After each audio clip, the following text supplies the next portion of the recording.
particles, making the metal as a whole electrically neutral. If we apply a force trying to push extra electrons into this metal plate, we will not be successful because particles with the same charge repel one another. If extra electrons accumulate inside the metal plate, they will repel each other and repel any of the new electrons trying to enter. Therefore, even if we apply a force, the metal will remain electrically neutral.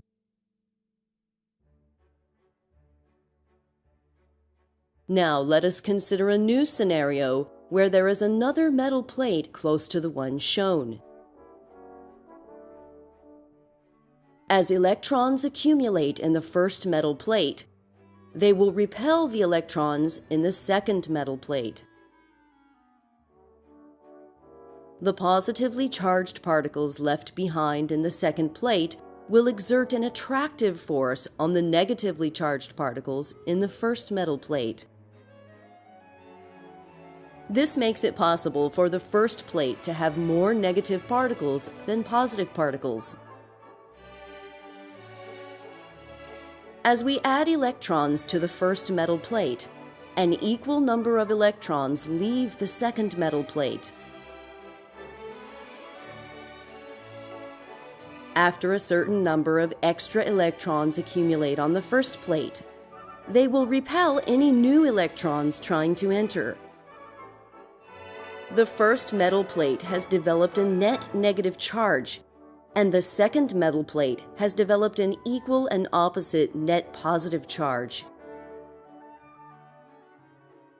We can cause this equal and opposite charge on each plate to be larger by applying a larger external force.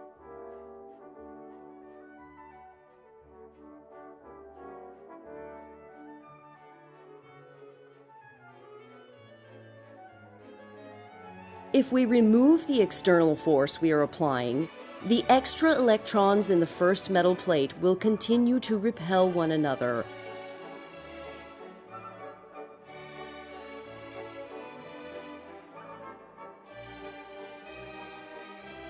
We have now returned to our original condition where the net charge on each plate is 0.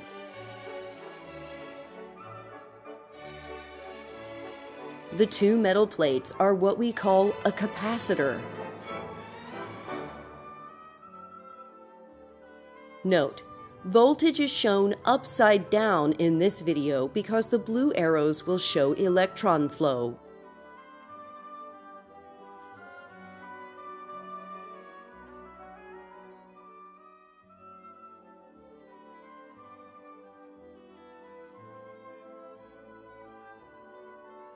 By briefly connecting the capacitor to a battery as shown, the two plates have developed equal and opposite charges. If we then connect the capacitor across the light bulb, all the extra electrons in the negatively charged plate will move to the positively charged plate through the light bulb.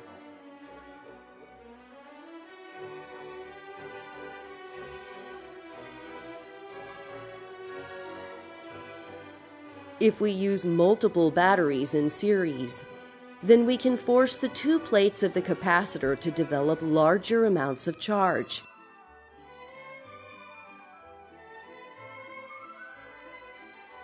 When the capacitor is charged, its voltage will be the sum of the voltages of all the batteries.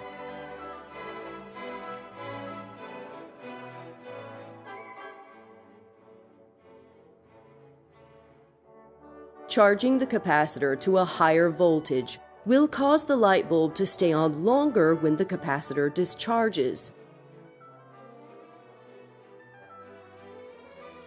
Now suppose that we increase the areas of the two metal plates.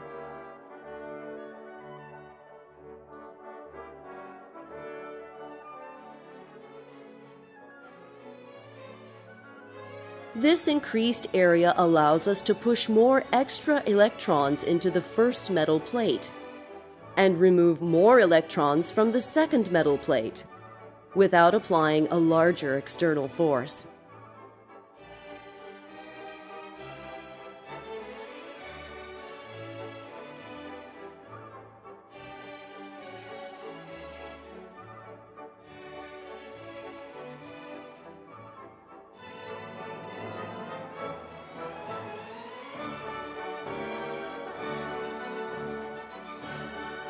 When a larger capacitor is connected to our battery, it'll take longer for the capacitor to charge to the voltage of the battery.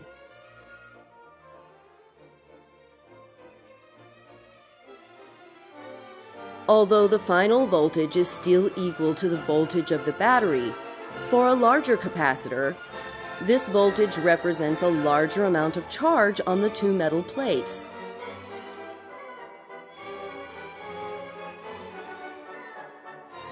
The larger capacitor will take longer to discharge through the light bulb, thereby allowing the light bulb to stay on longer.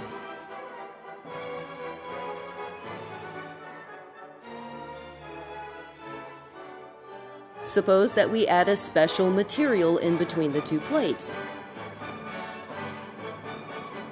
This material does not allow any particles to flow through it, but it contains molecules that change their orientation based on the charges of the two plates.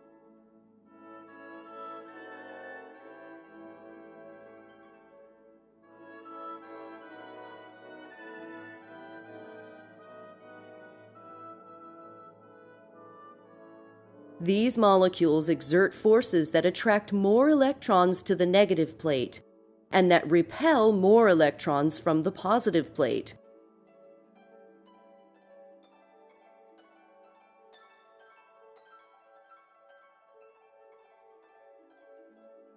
The presence of this material has the exact same effect as does increasing the areas of the two metal plates.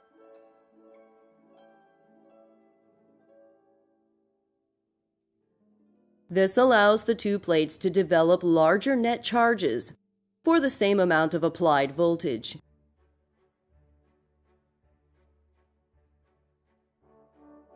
We say that we've increased the capacitance of the capacitor.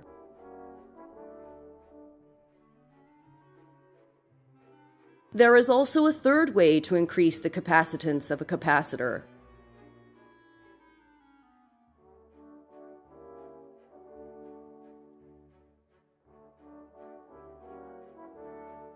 This is by moving the two metal plates closer together.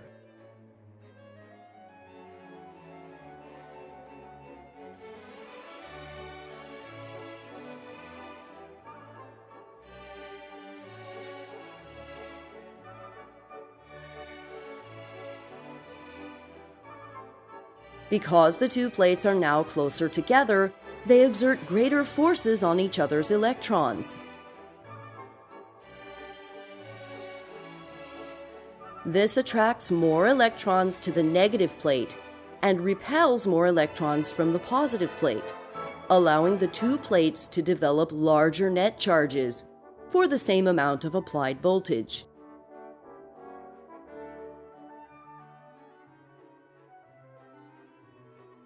This has the same effect as inserting the special material and as increasing the areas of the metal plates.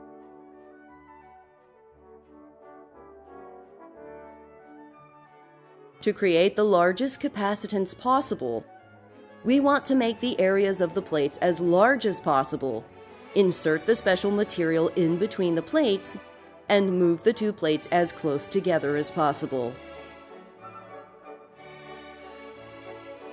The larger the capacitance, the more energy will be stored for the same amount of voltage.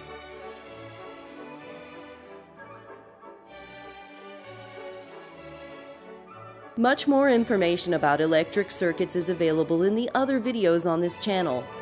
Please subscribe for notifications when new videos are ready.